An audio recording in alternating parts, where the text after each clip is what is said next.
Je bénirai l'Éternel que nous avions composé. Je l'ai composé le jour de l'enterrement d'un homme, du mari de notre sœur Maryse, qui allait décéder quelques temps après. C'était une femme qui avait guéri de 4 cancers. 4 cancers. Et au 5e, Dieu a décidé de la reprendre. Et nous l'avons veillé longuement avec Vanessa. C'était aussi un moment à la fois, comment vous dire, sublime, magnifique, un moment unique de vie. Donc on accompagne ces gens-là. C'est ça qui fait grandir, c'est ça qui vous permet d'aller de l'avant, c'est ça. Il y a aussi des grands moments de détresse parce qu'il y a peu de mots, il y a peu. Et c'est là qu'on voit la profondeur des choses quand les gens arrivent là à l'article de la mort et que vous les accompagnez. Combien ces gens ont une profondeur, combien il y a un écho de la part de Dieu dans leur cœur. Et j'ai vu des choses extraordinaires se passer. Et c'est la réalité. Lorsque malheureux crie, l'Éternel entend et le délivre de toutes ses détresses, le délivre de toutes ses frayeurs, et le délivre de telle manière qu'il peut même le reprendre jusqu'à lui pour l'amener à cette vie éternelle, la plénitude de Dieu dans une vie, à savoir son secours, à savoir sa paix, sa miséricorde qui vient dans un cœur. Dieu ne t'a pas oublié. Dieu ne nous a pas oubliés. Dieu, je l'ai déjà dit et j'insistais ce matin, reste et restera toujours le même hier, aujourd'hui et éternellement. J'ai l'impression que la chrétienté moderne a oublié cette grande vérité, que Dieu est le Dieu de l'impossible. Amen. C'est pour ça qu'on s'est marqué, c'est possible. Avec Dieu, tout est possible. Là où les hommes t'ont dit c'est plus possible, là où on t'a dit c'est terminé, là où on t'a dit il n'y a plus d'espérance, si tu mets ton espérance en Dieu, alors la volonté, le plan de Dieu peut t'amener à vivre quelque chose d'incroyable. Dieu n'est pas un Dieu ordinaire, mais il est un Dieu extraordinaire. Et on a très souvent oublié cela. Et comme dans nos esprits, nous l'avons limité, nous l'avons mis à vivre ce que nous vivons très souvent, à savoir de l'ordinaire. Mais nous avons oublié que Dieu est un grand Dieu, et que Dieu veut vous bénir, et que Dieu veut vous accorder encore sa grâce, son pardon, et vous apporter la guérison et la délivrance dont nous avons besoin pour vivre la vie de liberté à laquelle il vous a appelé et il nous appelle. Amen. Et ce côté manque aujourd'hui, et nous avons besoin de redécouvrir Église de Jésus-Christ. Ce n'est pas simplement pour les inconvertis. Je crois que le peuple de Dieu a besoin à nouveau de se convertir, à nouveau chercher la foi de Dieu, à nouveau se retrouver près de Dieu et expérimenter ce qu'il a toujours été, le Dieu du miracle, le Dieu de l'impossible. Et nous l'avons chanté, la croix est une puissance. Amen.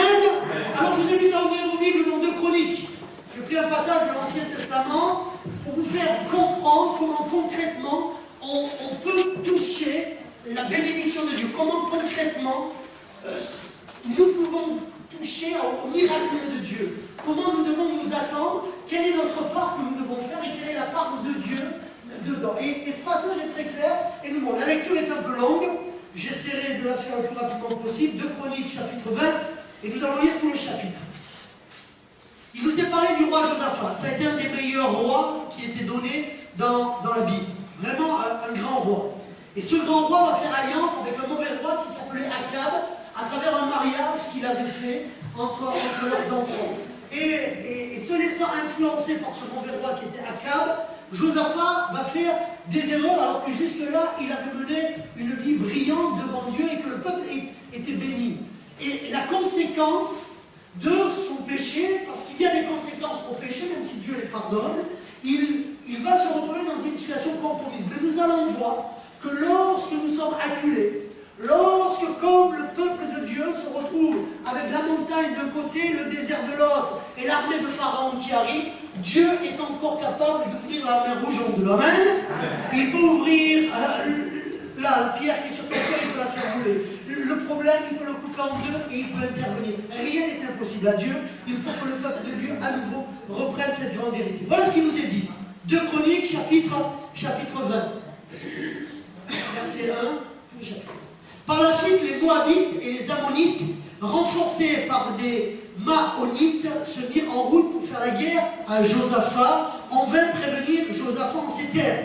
Une vaste armée est en train de marcher contre toi au-delà de la mer morte d'Édom. Elle a déjà atteint Adamos, Tamar, c'est-à-dire Ein-Gedi. Josaphat prit peur et décida de consulter l'Éternel. Il proclama un jeûne pour tout Juda et les Judéens, se rassemblèrent pour implorer le secours de l'Éternel. Ils vinrent de toutes les villes de Juda. Josaphat se tint debout avec l'assemblée des gens de Juda et de Jérusalem dans le temple de l'Éternel en face du nouveau parvis. Il pria ainsi: Éternel, Dieu de nos ancêtres, n'es-tu pas Dieu habitant dans le ciel? Et n'est-ce pas toi qui domines sur tous les royaumes des nations?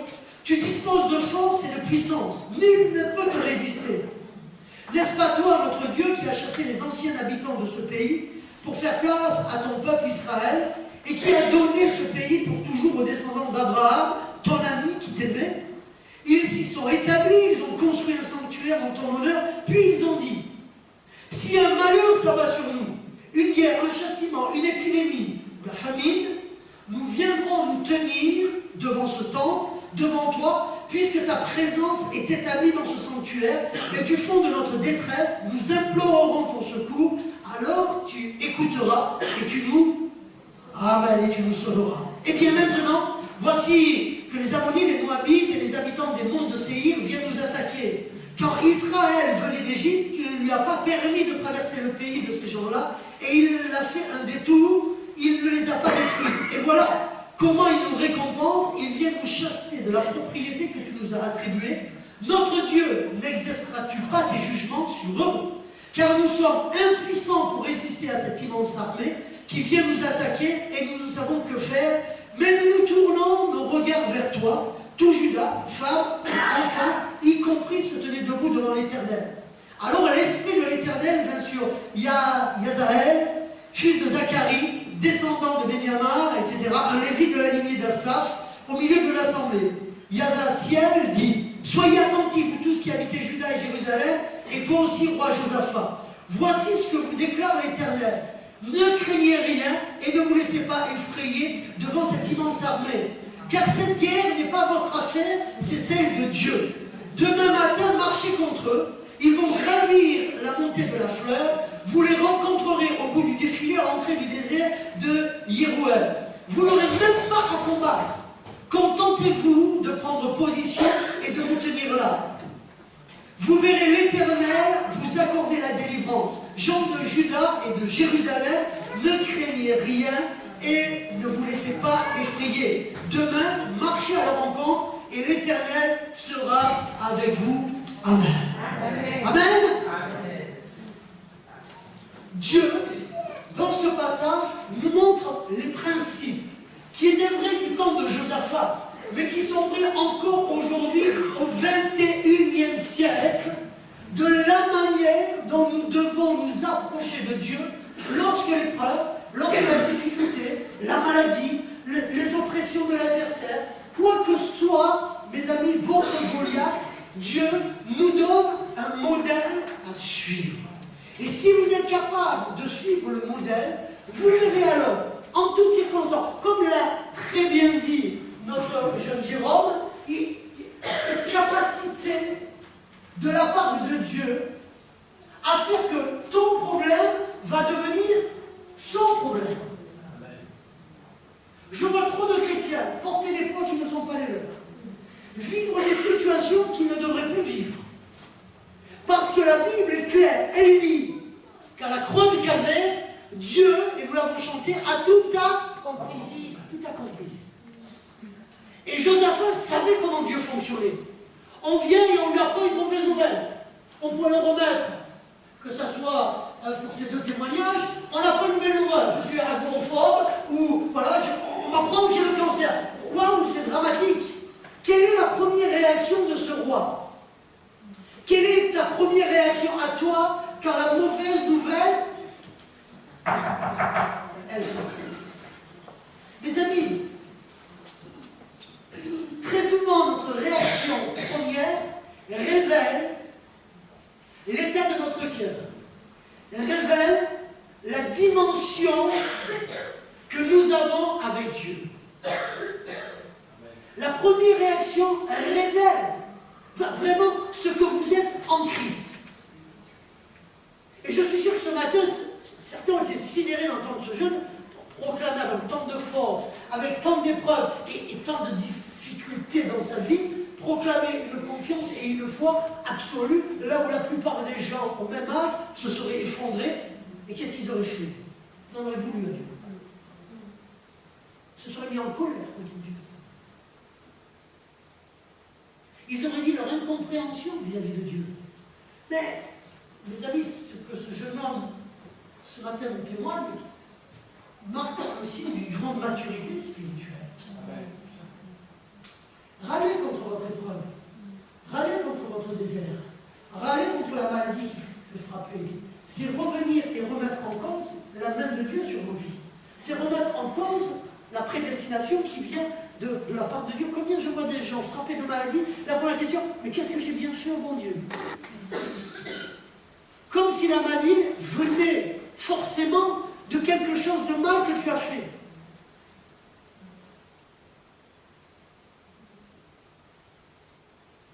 C'est comme si le bébé qui sort du ventre de sa maman et du maman junkie dit à Dieu, oh Dieu, Dieu, je t'en veux, hein Dieu, pourquoi tu t'as fait? Elle dit pour rien, il n'a pas péché ce bébé. Il ne fait que vivre les conséquences du péché, il ne fait vivre que les conséquences des erreurs, de ce que la Bible dit. Les parents mangeaient les raisins verts et les enfants en ont eu les dents agacées.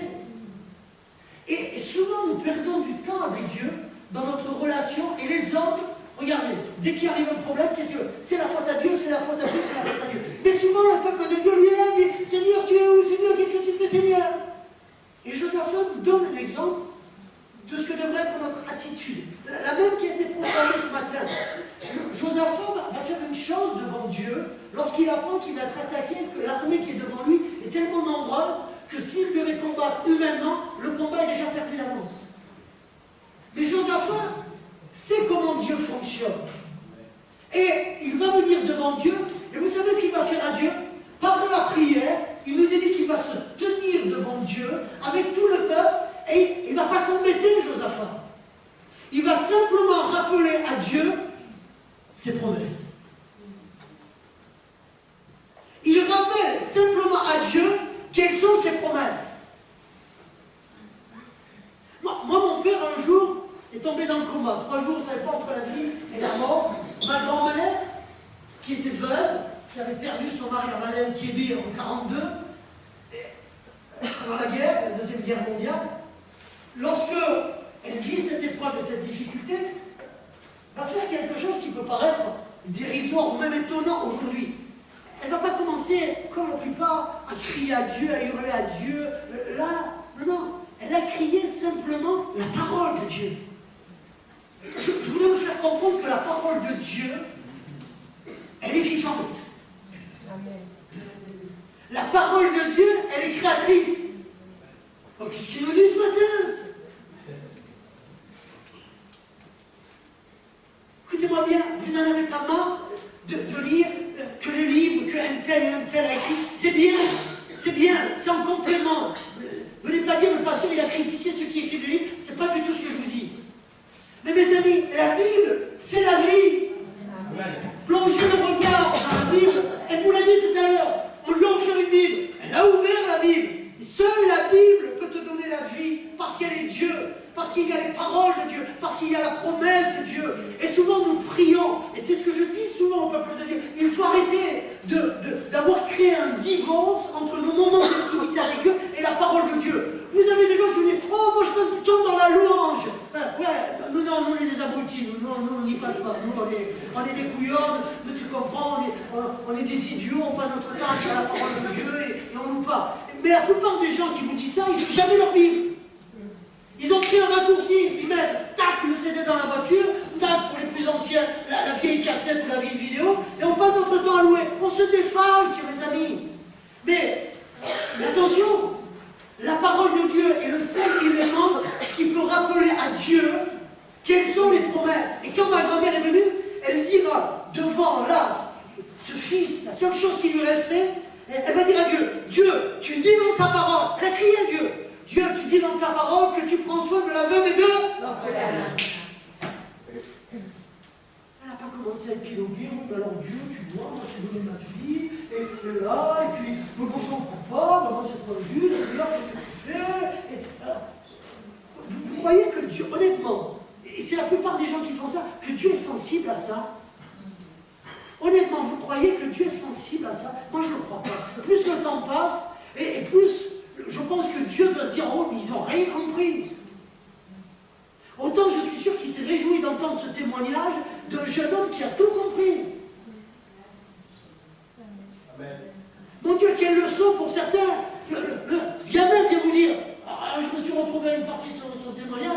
À un moment donné, il faut couper. Il y a des choses qu'il faut couper. C'est dur. Tu arraches le cœur. Tu t'arraches le cœur. Quand tu t'es engagé sentimentalement, affectivement, que tu pries, que tu tombes d'amour, et que Dieu te dit, parce que je suis un Dieu jaloux, il faut couper. Mes amis, je peux le dire avec honnêteté, il y a très peu de chrétiens qui sont capables de le faire. Hein, et qui vont rentrer dans les compromis. Il était capable de le faire. Waouh! Il y a très peu de gens qui sont capables de le faire. On ne peut pas rester toujours dans ce mielleux avec Dieu. Mes amis, la parole de Dieu, la parole de Dieu. Et Josaphat, il ne s'en met pas, il ne s'affole pas. Il se met en prière. Et prier, c'est parler avec Dieu. C'est communier avec Dieu. Et il fait sa part du boulot. Il dit à Dieu, écoute Dieu, voilà. Nous, tu nous as promis. Et il va le redire au verset 9. La prière, elle est magnifique du verset 9. Hein, qui va dire, je vais vous la redire. Si un malheur s'abat sur nous, une guerre, un châtiment, une épidémie ou la famine, nous viendrons nous tenir devant ce temple. C'est ce qu'il fait. Devant toi, puisque ta présence est établie dans ce sanctuaire, et du fond de notre détresse, nous implorerons ton secours, alors tu écouteras et tu nous sauveras. Point barre. Point barre. C'était des hommes qui avaient une assurance. Ils ne perdent pas 2 heures avec Dieu. Ils rentrent pleinement dans les promesses de Dieu. Et la Bible, mes amis, c'est les promesses de Dieu pour chacun d'entre nous. Amen. Amen. Et dans Jérémie, la parole de Dieu dit quoi? Au chapitre 1er. C'est un verset qui est clé, que vous devriez marquer. Dans ce chapitre 1, il est dit que Dieu veille à la bonne exécution de sa parole.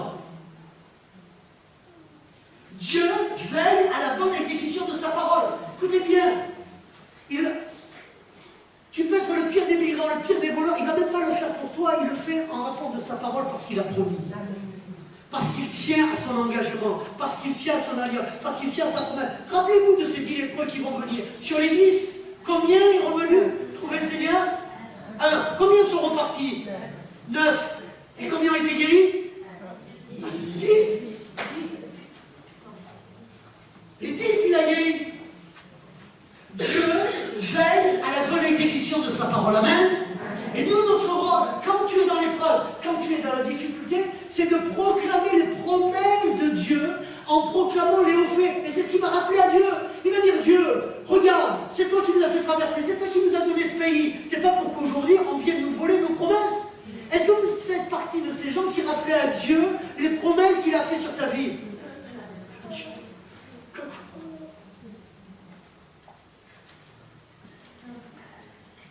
Avec le temps, je prends mon temps avant de... Des fois, je parle trop vite. Et après, je rentre chez moi, je dis, pourquoi t'as encore dit ça? Donc, là, du coup, ça se bloque. J'ai acheté le mode blocage et ça se bloque. Ça, c'est intéressant. Et... moi, je crois qu'il y en a assez. Il faut toujours tout mettre sur le dos de Satan.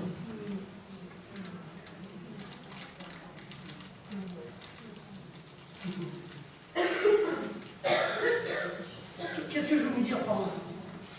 On se défalque si souvent de ce qui est de notre ressort et de ce que nous devons faire. Nous, notre rôle, mes amis, c'est d'accomplir la parole de Dieu. C'est de dire, ok, il y a un adversaire qui peut me tenter. Ok, il y a un adversaire qui est malin, qui est rusé. Ok, il y a quelqu'un qui est là pour me mentir, pour m'induire en erreur. Mais est-ce que nous faisons partie de ces gens qui rappelons à Dieu tous ces hauts faits, qu'il a vaincu Satan?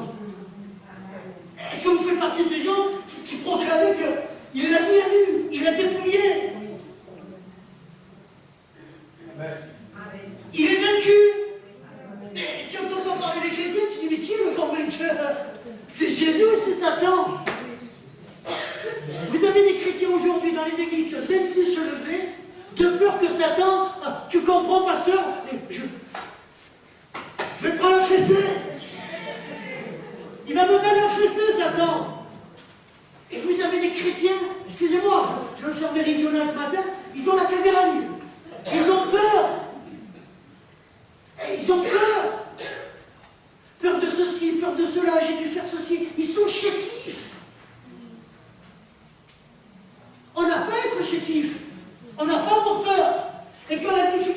l'épreuve, la tentation est là, mes amis. Nous avons besoin d'avoir des hommes et des femmes comme Josaphat qui proclament la vérité, qui proclament la parole de Dieu et qui tiennent fermement et qui rappellent à Dieu très souvent. Vous savez, mener l'église, c'est compliqué. Et parfois, vous avez toujours l'impression de vivre des injustices, comme vous dans vos vies. Et en rapport de ce qu'il disait ce matin, souvent je dis à Dieu, Dieu, toi, tu sais ce que j'ai laissé tomber pour toi. Tu sais ce que j'ai laissé tomber pour toi. Mes amis, Dieu veut un dialogue qui soit sincère. Pas des vendredis, pas de la rabâche, pas quelque chose qui finalement sonnera en fin de compte, qui est faux. Il veut un véritable dialogue. Pas de gens, excusez-moi, péteux, pas de gens qui ont peur, mais des gens qui, malgré la difficulté, se tiennent devant Dieu en lui confessant sa promesse, qui se tiennent pour nous chrétiens où? Et c'est ce que nous dit. Nous devons rencontrer nos problèmes. Nous devons amener cela ou ça au pied de la croix. C'est là où nous rencontrons Jésus. C'est là où nous rencontrons la puissance de Dieu. C'est là où nous rencontrons l'œuvre du sang de l'agneau que nous proclamons tant avec force, mais que nous avons tant de mal à vivre. Mes amis, il y a un lieu de rencontre. Pour eux, c'était sur le temple, c'était sur le parvis du temple. Le peuple se réunissait et là, ils invoquaient. Nous, mes amis, quoi que soit ton épreuve, quoi que soit ta difficulté, quoi que soit la maladie par laquelle tu traverses, Dieu te donne rendez-vous encore ce matin au pied de sa croix. Amen. Amen. Parce que la Bible est écrite, il a tout vaincu. Il a tout vaincu. Ah, c'est là où tu te nourris, c'est là où tu es désaltéré, c'est là où Dieu te régénère, c'est là où tu vas te sentir enfant de Dieu, c'est là où tu te sens aimé, c'est là où tu te sens comblé, c'est là où tu vas parler avec Dieu. Un petit peu comme Marie qui est au pied de Jésus, et Jésus va lui dire, elle a pris le bon parti. Josaphat a pris le bon parti. Amen. Il ne s'affole pas. Il ne commence pas à dire, oh là là, qu'est-ce que je vais faire? Non, il se tient fermement. Et la guerre que nous avons à mener, la guerre au niveau de tes épreuves, de ton désert, elle se fait au pied de la croix. Mais sachant une grande vérité, c'est que la croix du calvaire, c'est quoi? Un, vous vous rappelez qu'il est mort à Golgotha. Golgotha, ça veut dire quoi? C'est souvent là que ça se passe. Hein? C'est souvent là que ça se passe. C'est souvent ici que l'on va prendre la victoire. Mais, mes amis, la croix du calvaire, c'est quoi concrètement pour nous chrétiens? Vous auriez quelqu'un là qui vient, qui vous dit je suis malade, j'ai besoin, et vous allez lui parler de la croix du calvaire. Pour résumer, vous allez lui dire quoi? Que la croix du calvaire, c'est quoi? Je vais sortir le violon.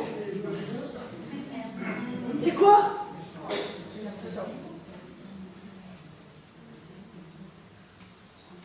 C'est quoi?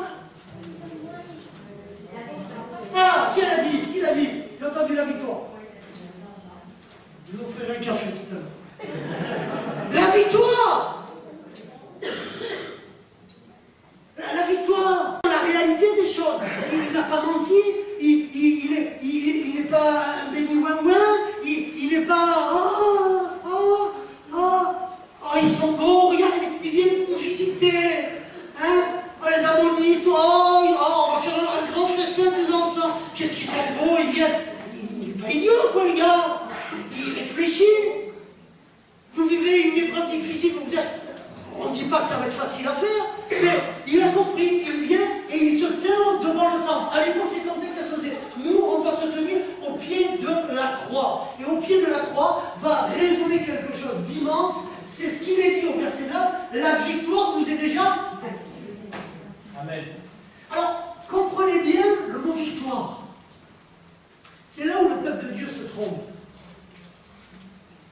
La victoire, c'est pas forcément ce que toi tu veux. Je m'explique. Je vous donne l'exemple de notre sœur Maryse. Je pourrais prendre notre exemple encore plus récent. Vous voyez des gens, la main de Dieu est agissante, mais elle n'agit pas totalement comme eux le voudraient. Notre sœur Marie en a prié 4 fois, même des paroles de connaissance, alors qu'on ne savait pas l'histoire. Waouh! Et c'était impressionnant. 4 fois, elle va guérir. 5e, on a prié de la même manière. Je ne vais pas vous dire qu'elle ne s'attendait pas à guérir. Je vous mentirais. Mais la 5e fois, Dieu l'a repris. Le problème de la chrétienté moderne, c'est que comme on a tout humanisé, pour les chrétiens, c'est une défaite.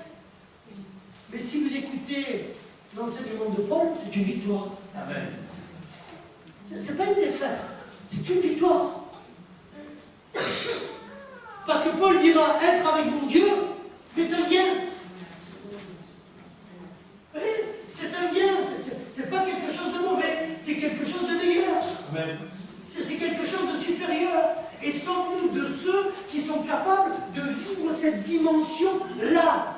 Et regardez, à partir du moment donné où ils se mettent là, quand on se met au pied de la croix, alors seulement à ce moment-là, notre pensée, là où il y a ce combat au niveau de notre esprit, nous pouvons remporter la victoire parce qu'à nouveau, nous sommes assaillis, assiégés par les pensées. Nos pensées deviennent captives à l'obéissance de Christ, nous ramenons au pied de la croix et nous espérons de la part de ce Dieu-là. Et lorsque le peuple va le faire, qu'est-ce qu'il nous est dit? Verset 15 et verset 17, un homme, même pas un roi, c'est même pas un prophète, il nous est dit simplement que c'était quelqu'un, un meneur de louanges, d'Assab, de la lignée de ceux qui étaient les chantres de l'époque.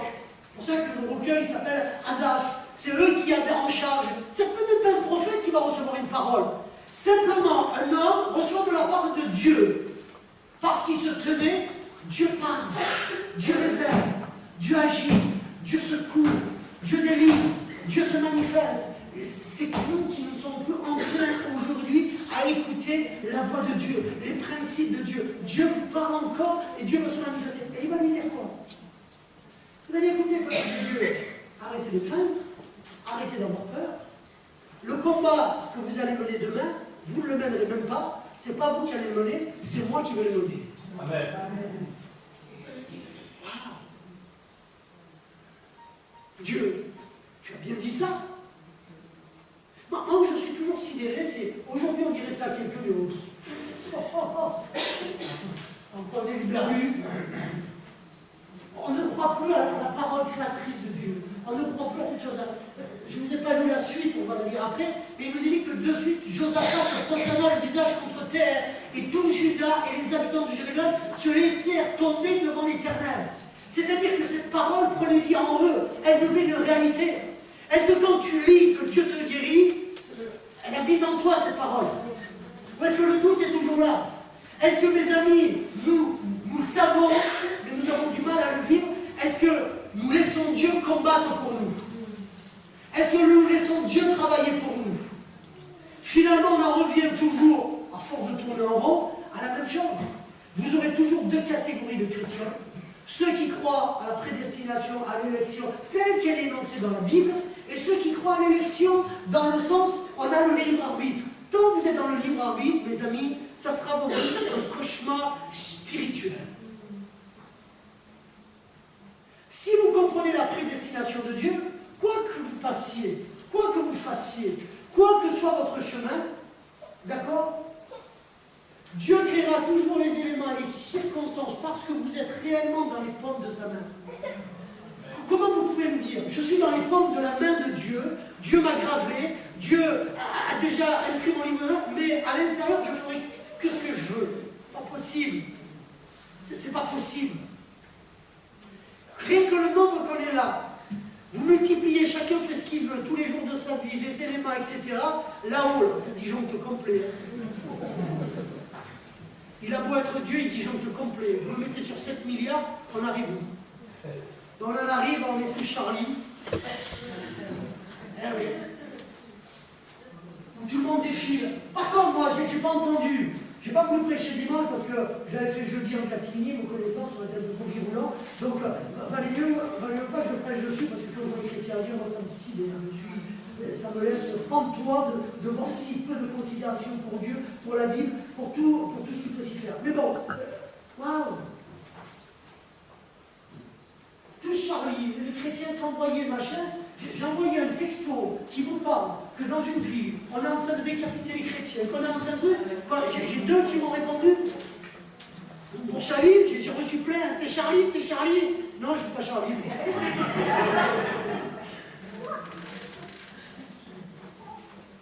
Mais non, mes amis, j'ai les feuilles de l'église persécutée. Moi, ils marchaient tous ensemble, ils défilaient tous ensemble, très bien. Le Qatar, l'Arabie Saoudite. Ah bon? Et pourquoi là-bas, les églises sont libres?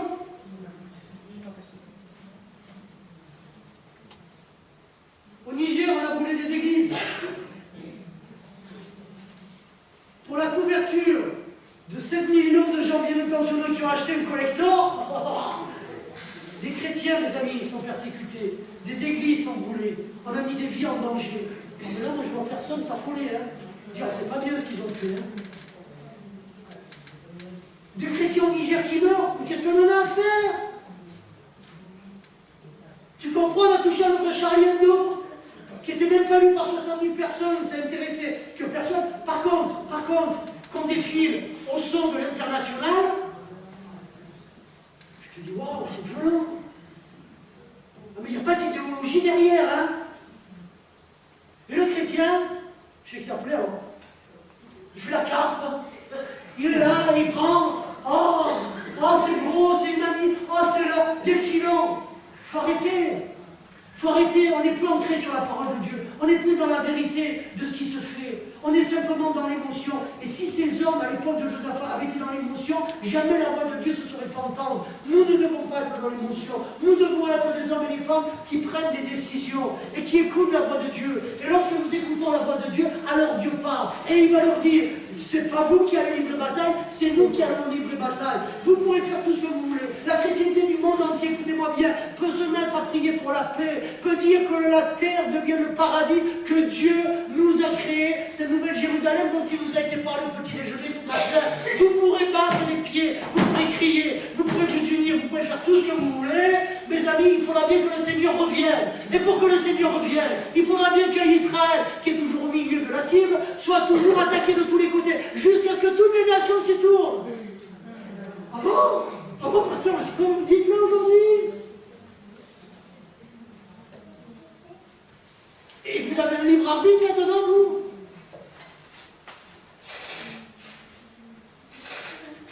Il est temps qu'on revoie nos positions, mes amis. Celui qui veille à la bonne exécution de sa parole, celui qui veille aux bonnes choses de ta vie, c'est Dieu. Et quand tu as compris ça, tu te remets entre les mains de Dieu.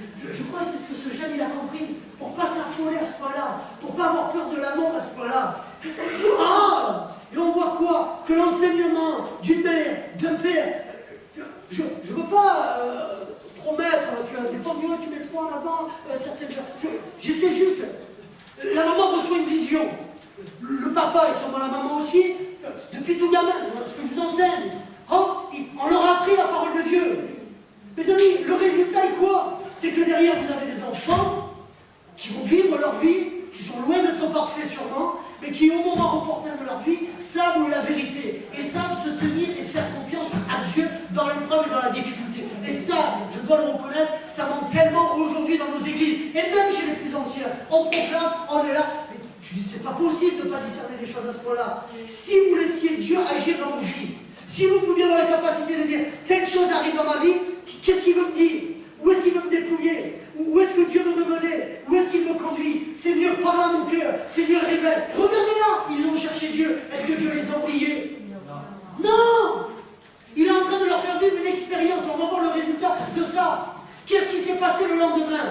Alors, comme il nous est dit, ils se sont mis en marche. La foi, elle demande de se mettre en marche. Dieu, tu as dit, on te fait confiance.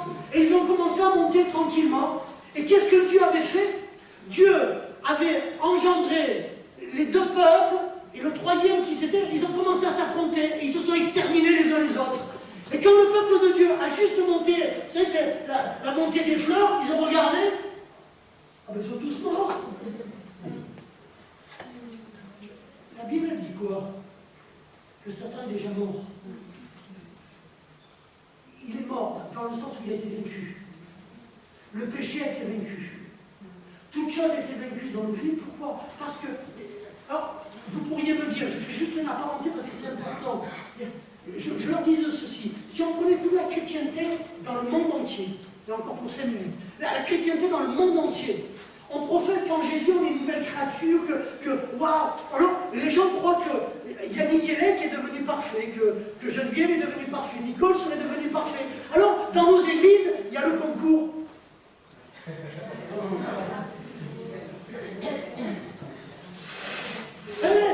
Quelqu'un nous disait jeudi, il mettait sur la table et chaque semaine, il comptait le nombre de péchés qu'il faisait.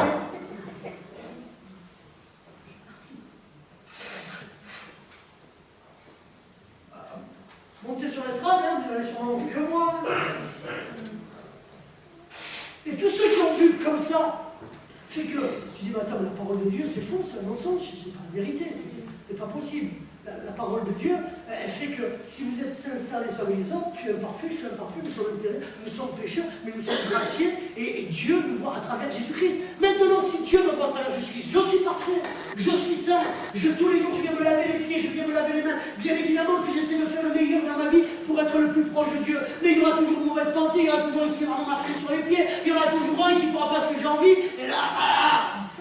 Bon, on est tous humains. Il y a des jours où on se lève, on dit oh, alléluia, et puis oh, qu'est-ce qui s'est passé dans la nuit c'est pas possible, Seigneur. Et on est tous pareils, on est tous de la même nature. Même lui qui était un super homme, il était de la même nature que nous. Et nous, on est là en train de se comparer, ce qui péché, waouh, là je suis bien, là je suis pas bien, là je suis pas sainte, là je la prends pas, waouh, là je suis bon, je la mérite, là jamais. Mais qui a décidé que vous la méritiez? C'est des églises, le pasteur dit, toi là-bas au fond, barbu, tu ne prendras pas la Sainte Seine ce matin. Et, oui, donc des églises, c'est comme ça. Toi, Julien, tu ne prieras pas ce matin. On va où là? Et le pasteur, qui lui interdit à lui? Et je veux dire, il faut qu'on revienne à une dimension, à la vraie dimension, qui est une dimension spirituelle. Dieu nous voit à travers Jésus-Christ, à travers le don. C'est pour ça que c'est une grâce. C'est pour ça que nous pouvons, et c'est pour ça qu'il dit qu'il n'y a plus de condamnation pour ceux qui sont en Christ, parce que Dieu a combattu le combat pour nous, et il nous donne un sacrifice qui est parfait pour toi. Il te lave, il te purifie, il est là. Et lorsque nous comprenons cette prédestination, nous cheminons tranquillement. On n'est plus à se comparer avec l'autre. Je suis meilleur, je mérite pas. Personne ne mérite. Tu ne méritais pas avant, je ne mérite pas après. Je ne mérite pas parce que je suis devenu pasteur et que je suis là, que je suis plus merveilleux que le reste. Non, je suis pire que le reste. Voilà, on est tous pires. Mais du coup, je suis ton serviteur, tu es mon serviteur. Et là, on peut mieux se comprendre. Là, on arrive enfin à travailler ensemble. Sinon, on n'est que sur des échelles de valeur. Mais tout ça, c'est que l'humain. Mais écoutez-moi, quand arrive le moment de l'épreuve, la difficulté, c'est ce que j'ai vu chez tous ces chrétiens-là, la foi ne tient plus. Je me rappelle de cette raffineur. Elle était bien, elle était adorable, vous voyez, elle priait le dimanche, une pharmacienne. Et lorsque la mort a frappé, ça m'avait marqué. J'étais jeune, je commençais, je l'ai vue, c'est la seule que j'ai vue comme ça. Pour affronter la mort, elle tremblait de peur. Genre, écoutez-moi, j'en étais angoissé pour elle. C'était terrible à voir. Et toi, sœur Marie-Odile qui était là, comme ça, tremblait, elle avait peur, elle ne comprenait pas, elle faisait comme ça, et comme ça, elle tremblait dans le lit. Je faisais peur. J'en ai vu d'autres aller à la mort, être sereins face à la mort, parce qu'ils savaient qu'ils allaient rencontrer le Seigneur. Mais écoutez, quand on parlait avec cette femme, elle dit, il m'arrive tout ça parce que j'ai fait un avortement il y a, je sais plus combien, 22 ans. Quelle relation intime avec Dieu. Dieu vient frapper 22 ans à ta porte après. Tu as avorté, tu es une pourriture, et maintenant je te le fais payer le cash. En gros, je le résume violemment, et c'est ça qu'elle disait à Dieu. Mon Dieu, pendant 21 ans, sa vie a été un enfer avec Dieu. Donc quand tout devait aller bien dans sa vie, alléluia, rigoler, et dès qu'il devait y avoir un petit truc qui n'allait pas, un petit désert à traverser, un petit dépouillement à bord, et tout ça, elle prenait ça comme une sanction de la part de Dieu, parce que 21 ans, elle a commis une erreur, c'est vrai que l'avortement, ça laisse des séquelles sur ceux qui l'ont pratiqué. Bien évidemment que les gens ne sont pas heureux d'avoir avorté, bien évidemment qu'il y a des choses, on est ok sur tout ça, mais croire que Dieu qui dit, je t'ai pardonné, je t'ai lavé de ton péché, il n'existe plus. Et elle, pendant 21 ans, elle a rappelé à Dieu son péché qui n'existait plus à ses yeux. Comment voulez alors que Dieu puisse s'occuper de vos affaires. Puisque vous ne lui laissez pas réellement le fait de vous occuper de ses affaires, puisque vous continuez à les gérer. Et cette femme atteinte d'un cancer pensait qu'elle avait le cancer parce que 21 ans avant, elle avait commis cette faute. Waouh, c'est mal connaître Dieu. C'est penser et encore croire que par nous-mêmes, nous serions capables de nous acquitter ou de nous valoir quelque chose. Et Josaphat, et je conclus, nous donne la solution. Ils sont montés, Dieu avait déjà combattu. Ils étaient exterminés. Ils n'ont même pas eu un coup d'épée à donner. Vous savez, la seule chose qui a été dure pendant 4 jours derrière à faire,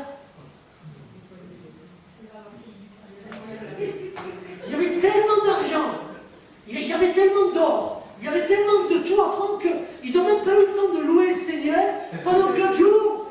C'était là, donne-moi, donne-moi, donne-moi, donne-moi. Et ils ont pleuré, ce gars, donne-moi. Mais écoutez-moi, celui qui se nourrit réellement de Dieu, c'est comme ça que ça se passe. Il ne dépend pas des circonstances environnantes. Et donc, il dit à Dieu, donne-moi, mais donne-moi de ta présence, donne-moi de ta nature, donne-moi de ta paix, donne-moi de ta joie, donne-moi de ta force, donne-moi de ton courage. Et c'est là où Jean dira, il faut que je diminue pour que lui grandisse. Et vous devenez riche au bout d'un jour, et encore plus riche le deuxième, et encore plus riche le troisième, et encore plus riche le quatrième. C'est sans fin avec Dieu. Vous êtes riche, non parce que vous pensez être, mais parce qu'il vous donne. Amen. J'aimerais juste vous dire la conclusion.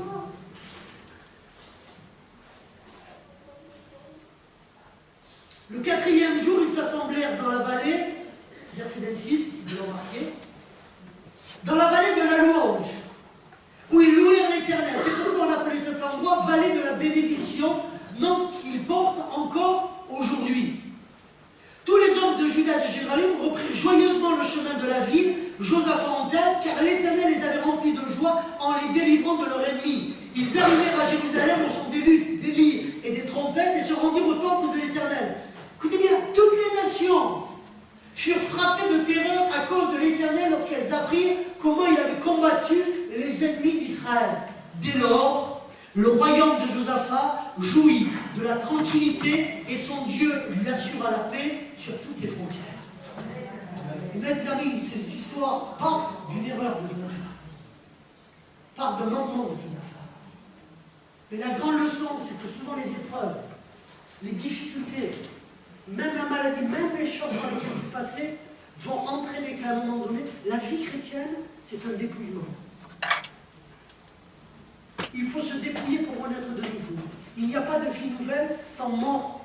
Si vous venez pour la première fois, si vous donnez votre vie à Christ, vous devrez, je prêche plus comme je prêchais avant, venez, il va vous bénir, il va vous donner, c'est une réalité, il va vous donner.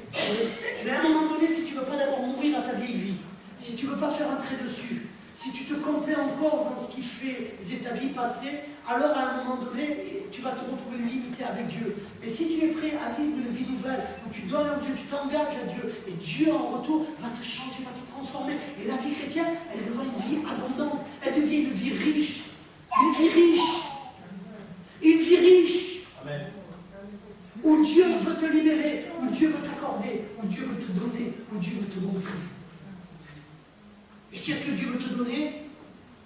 Tranquillité, la paix, la joie, et encore plus son amour.